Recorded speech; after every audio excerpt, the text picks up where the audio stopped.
श्री स्वामी समर्थ. नमस्कार मित्रांनो.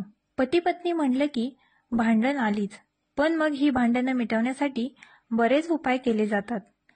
असेच काही उपाय आचार्य चाणक्य यांनी सांगितलेत, ज्याचा चाणक्य नीतीत उल्लेख आहे. नवरा बायको म्हटलं की भांडण आलीच, पण काही कपल खूपच भांडतात. अगदी छोट्या छोट्या कारणांवरूनही त्यांच्यात वाद होतात. याचा उपाय मध्ये देण्यात आला आहे. भांडण होऊ नयेत म्हणून काय करायला हवं हे आचार्य चाणक्य यांनी सांगितले आहे. आचार्य चाणक्य यांच्या मते पती पत्नी एकाच रथाची दोन चाकं आहेत. त्यामुळे दोघांनीही समजूतदारपणे वागायला हवं. वायफळ कारण किंवा ज्या गोष्टीचा त्यांच्याशी संबंध नाही त्या गोष्टीवरून कपलने वाद घालू नये. पती पत्नी दोघांनाही एकमेकांचा सन्मान करावा.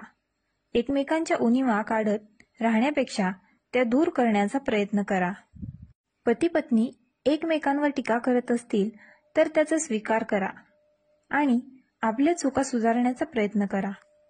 नक्कीच पती पत्नीच्या भांडणात शांतता कशी निर्माण करावी यावर चाणक्य नीतीत काही सुचवले आहे.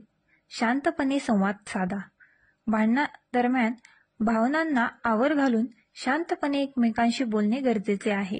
रागात बोललेली शब्दांची वाण या नात्याला खोलवर जखम करू शकतात. एकमेकांच्या भावना समजून घ्या. भांडणातून काय निष्कर्ष काढायचा आहे हे समजून घेण्याचा प्रयत्न करा. एकमेकांच्या दृष्टिकोनातून परिस्थिती पाहण्याचा प्रयत्न करा. समस्या सोडवण्यावर लक्ष केंद्रित करा. भांडणांच्या कारणांवर लक्ष केंद्रित करा आणि त्यांचे निराकरण करण्याचे मार्ग शोधा. व्यक्तिगत टीका करण्याऐवजी समस्या सोडवण्यावर लक्ष केंद्रित करा. माफ करण्याची शक्ती. भूल झाली असेल तर माफी मागा आणि दिलखोल्यातून माफ करा. रागाचा भडका उठवण्याऐवजी प्रेम आणि क्षमा या भावनांना प्राधान्य द्या. सकारात्मक वातावरण निर्माण करा. एकमेकांना सकारात्मक वातावरण प्रदान करा. प्रेम, आदर आणि विश्वास या गुणांना वाढ द्या. एकमेकांना वेळ द्या.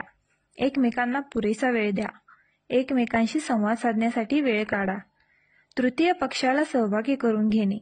जर स्वतःहून समस्या सोडवणे कठीण जात असेल तर विश्वासू मित्र किंवा कुटुंबातील सदस्यांच्या सल्ल्याचा अवलंब करा. चाणक्य नीतीनुसार पती पत्नीच्या नात्यात प्रेम, विश्वास आणि आदर हे 3 खांब आहेत.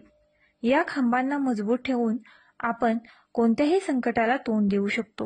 व्हिडिओ आवडल्यास आपल्या ग्लो मराठी चॅनलला लाईक, शेअर आणि सबस्क्राईब करायला विसरू नका. श्री स्वामी समर्थ.